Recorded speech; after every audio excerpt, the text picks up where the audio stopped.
What would you do if the person you trusted most in the world was living a complete lie?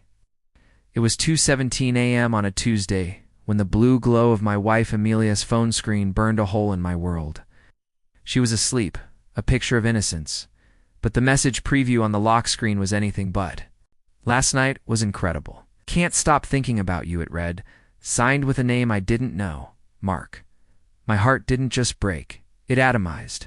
For 2 full weeks, I said nothing. I watched her, played the part of the loving husband, all while a storm of ice and fire brewed inside me. Never suspected a thing, and that was her biggest mistake.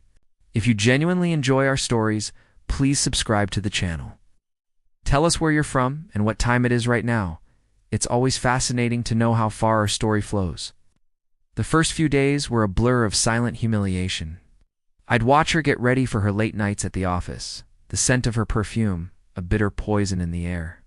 Her phone, once left carelessly on the kitchen counter of our Chicago brownstone, was now her constant companion, always screened down.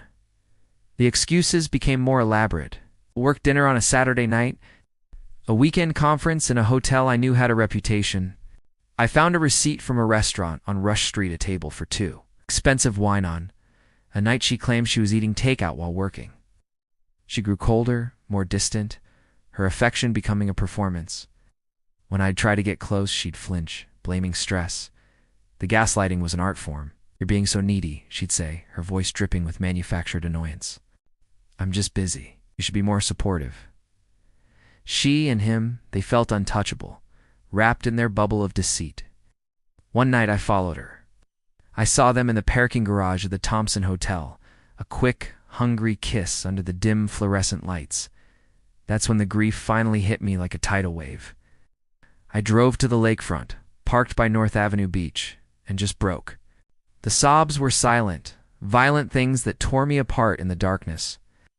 But when the tears stopped, something new was there. It was cold, hard, and sharp. It was purpose. The next morning, I contacted a divorce attorney, the best in Chicago. I opened a new bank account, installed a keylogger on the home computer, and set up a voice-activated recorder in her car. For 2 weeks, I gathered my arsenal. Every text, every email, every recorded phone call where she and Mark laughed about my naivety. I documented their hotel stays, their dinner reservations, their weekend trips. I compiled a dossier that would not just end a marriage but dismantle a life. The trap was set. Amelia's parents were celebrating their 40th anniversary with a huge party at a lavish event space in the Loop. Her entire family, all our friends, her work colleagues, everyone would be there. It was the perfect stage. During the toasts, I stood up, glass in hand, a smile plastered on my face. I spoke of love, of trust, of family. Then my tone shifted.